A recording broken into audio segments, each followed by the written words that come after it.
नहीं, हार होने की बात ही नहीं है। ये शुरुआती परिणाम तो ऊपर नीचे होते रहते हैं। महागठबंधन के चारों सीट पर महागठबंधन के उम्मीदवार जीते। किस तरह से यहाँ जो है नीतीश जी की सरकार से परेशान है। लालू जी की बात को सब लोग सुने और लालू जी का लोग बात पर अमल भी किए हैं। नमस्कार, मैं प्रिंस कुशवाहा। फर्स्ट बिहार झारखंड देख रहे हैं। बिहार में 4 सीटों पे उपचुनाव हुए हैं और आज उसके नतीजे आ रहे हैं। सुबह से ही रुझान आने शुरू हो गए हैं। तीसरी राउंड की जो गिनती है वो समाप्त हो गई है। 3 सीट जहां पे महागठबंधन के विधायक थे वहां पे आरजेडी अब पीछे चल रही है। चौथे सीट पे भी पीछे चल रही है। इस पे बात करेंगे। हमारे साथ बिहार सरकार के पूर्व मंत्री सुरेंद्र राम हैं। जिस तरह से रुझान आ रहे हैं, डर से तो गला सूख रहा होगा आप लोग का। ना बिल्कुल नहीं। अभी ये तो फर्स्ट रुझान है। अभी तो सारी गिनती बाकी है। ये हमें तो आशा और विश्वास है जनता पर, चूँकि जनता एक सिरे से एनडीए को नकार दिया है और महागठबंधन के पक्ष में वोट किया है।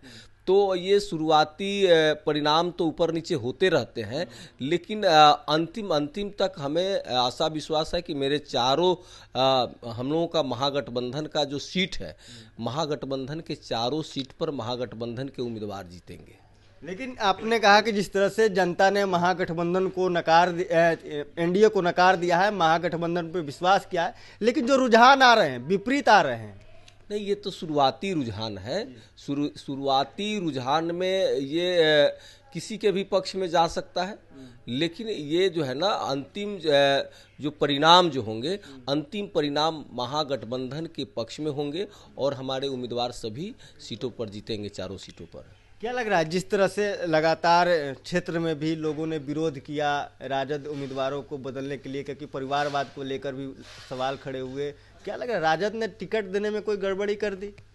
नहीं, गड़बड़ी नहीं हुआ है। गड़बड़ी कैसे कहेंगे? सभी उम्मीदवार हमारे अच्छे उम्मीदवार हैं और सही ढंग से चुनाव भी लड़ा गया है और हमें ऐसा लगता है कि सही ढंग से चुनाव लड़ करके हम लोग के पक्ष में परिणाम भी होंगे। जिस तरह से लगातार एनडीए बढ़त में है अभी और जिस तरह से राजद सभी सीटों पे पीछे चल रही है, एक जगह बीएसपी आगे चल रही है और महाराष्ट्र में देखा जाए तो एनडीए आगे है और झारखंड में मतलब इंडिया अलायंस की जो सीटें हैं वो बढ़त दिख रही है। क्या लग रहा है कि जो परिणाम है झारखंड के अच्छे आ रहे हैं आप लोग के? देखिए, झारखंड बिहार से सटा हुआ प्रदेश है और बिहार के एक हिस्सा ही हम लोग कहेंगे जो झारखंड प्रदेश बने। तो वहाँ तुलना लोग किए, बिहार से तुलना लोग किए कि बिहार के लोग किस तरह से यहाँ जो है नीतीश जी की सरकार से परेशान है और तुलना में आप देखिएगा कि यहाँ वृद्धा पेंशन, विधवा पेंशन, विकलांग पेंशन में मात्र 400 रुपये दिए जाते हैं, वहीं झारखंड में 1000 रुपया मिलता है।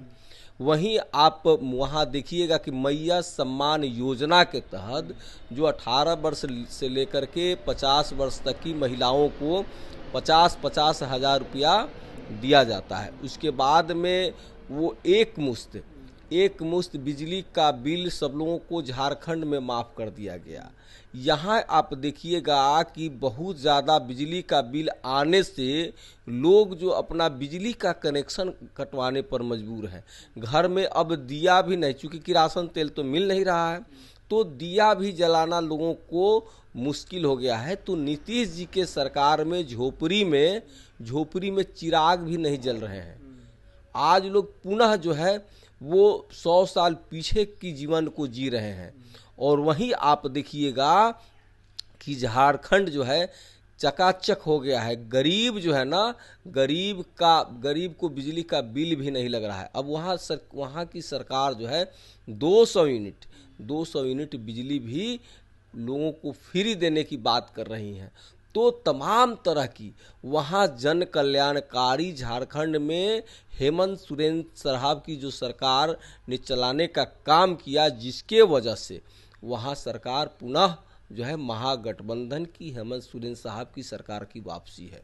आप देखिएगा कि 2025 में बिहार की जनता झारखंड से तुलना करेगी और झारखंड से तुलना करने के बाद यहाँ एक सिरे से ये नीतीश कुमार की सरकार को नकारेगी और यहाँ जो है तेजस्वी बाबू के नेतृत्व में सरकार बनेगा और काफ़ी बहुमत से सरकार बनाएंगे। और जिस तरह से आदरणीय तेजस्वी बाबू ने लोगों को नौकरी दिलाने का काम किए, यही नीतीश कुमार जी न बोलते थे कि कहाँ से लाएंगे। तो नीतीश कुमार जी को इस बात को जानकारी होना चाहिए कि जिस तरह से रेलवे घाटा में चल रहा था, भारतीय रेलवे घाटा में चल रहा था, उसके बाद आदरणीय गरीबों के मसीहा, दलितों के मसीहा आदरणीय लालू जी जब रेल मंत्री बने तो घाटा में चलने वाला रेलवे को भी प्रॉफिट में लाने का काम किए। तो आदरणीय तेजस्वी बाबू जब बोले कि बिहार में 10 लाख नौकरी हम देने का काम करेंगे, तो जब सरकार महागठबंधन का बना और उप मुख्यमंत्री बने तो वो नींव रखने का काम किए, वह मैनेजमेंट करके नींव रखने का काम किए, जिस नींव के जिस रास्ते पर आज एनडीए के सरकार नीतीश जी भी चलने पर मजबूर है। तो ये परिणाम ये आ रहा है कि तेजस्वी जी नौजवानों के नायक हैं, बेरोजगारों के हमदर्द हैं, गरीबों के हमदर्द हैं, लोगों की बात को समझ रहे हैं कि इतना पढ़ लिखने के बाद में सरकार से लोग नौकरी का आशा करते हैं। तो नौकरी जब इनकी सरकार बनेगी तो नौकरी भी मिलेगा, ये जनता और नौजवानों का विश्वास है। लालू प्रसाद यादव झारखंड भी जाते हैं, वहाँ चुनाव प्रचार करते हैं, क्या लग रहा है वहाँ पे जनता कन्विंस हो गई है, जो बढ़त है वो दिख रही है इंडिया अलायंस के पक्ष में। लेकिन लालू प्रसाद यादव बेलागंज में भी चुनाव प्रचार पर, क्या लग रहा है बेलागंज में लोग कार्यकर्ता हो चाहे जनता उसको कन्विंस नहीं कर पाए?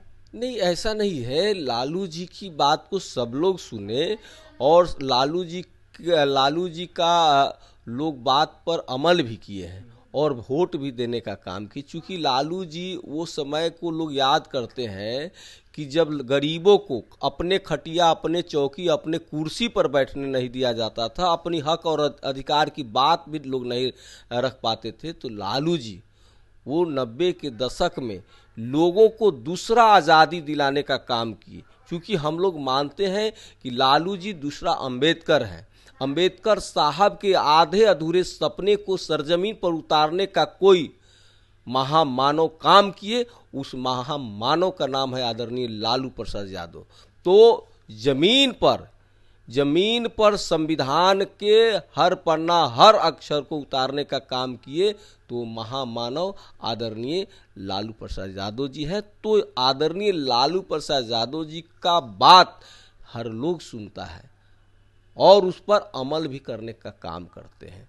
तो सभी जगह गए, हमको आशा और विश्वास है कि जहाँ जहाँ गए और वहाँ परिणाम अच्छे आएंगे।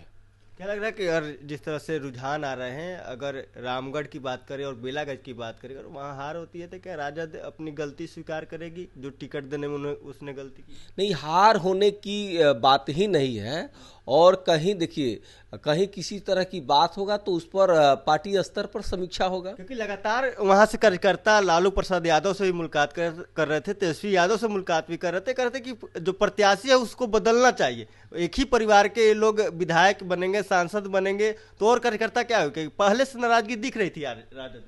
नहीं, ये बात तो देखिए, ये बात तो अब टिकट उनको दिया गया, वोटिंग भी हो गया, अब परिणाम बाकी है। तो परिणाम को हम लोग ये जान रहे हैं कि जनता जो है हमारे कैंडिडेट, महागठबंधन के कैंडिडेट के पक्ष में वोटिंग हुआ है और परिणाम भी अच्छे आएंगे। तो ये थे हमारे साथ बिहार सरकार के पूर्व मंत्री सुरेंद्र राम। इन्होंने साफ तौर पे कहा है कि देखिए रुझान आ रहे हैं लेकिन ये रिजल्ट नहीं है, थोड़ी इंतजार कीजिए, जो गेम है वो बदलेगा और महागठबंधन की जीत होगी। वहीं आपको बता दें कि झारखंड को लेकर भी कह रहे हैं कि जिस तरह से जन कल्याण के लिए जो काम किया सरकार ने, उसका ये नतीजा है कि वहां से फिर से एक बार हेमंत की सरकार बनेगी और इसके साथ ही अब बिहार में भी गेम बदलेगा। बहरहाल देखना होगा रिजल्ट में क्या कुछ होता है। बहरहाल छोड़ इतना ही, इसी तरह तमाम बने रहे फर्स्ट बिहार। पनोरमा ग्रुप, जो सोचता है वो करता है। ये लो मुंह मीठा करो, आज मैंने अपना जॉब छोड़ दिया, अब हम पूर्णिया वापस जाएंगे। जॉब छोड़ दिया है? मतलब ये घर कैसे चलेगा? हम करेंगे क्या? और माँ बाबूजी क्या बोलेंगे? इसलिए मैं एक और मिठाई का डब्बा लाया, अपने बिजनेस के लिए लोन अप्रूव हो गया। अरे लोन अप्रूव हो गया वो तो ठीक है, लेकिन पूर्णिया में हम रहेंगे कहाँ? अपना घर भी तो नहीं है वहां। इसलिए तो एक और मिठाई का डब्बा अलग से लाया हूं। हमने पूर्णिया में घर ले लिया है, पूर्णिया के ई होम्स पैनोरमा में। पूर्णिया में पैनोरमा ग्रुप लेकर आए हैं ई होम्स पैनोरमा, बड़ा घर, आलीशान जिंदगी और अत्याधुनिक सुविधाओं के संग। अरे अरे, अब क्यों मुंह मीठा करवा रही हो? क्योंकि हम घर वापसी जो कर रहे हैं। घर वापसी की खुशी पूर्णिया में ई होम्स पैनोरमा के संग। E homes panorama, luxurious lifestyle redefined.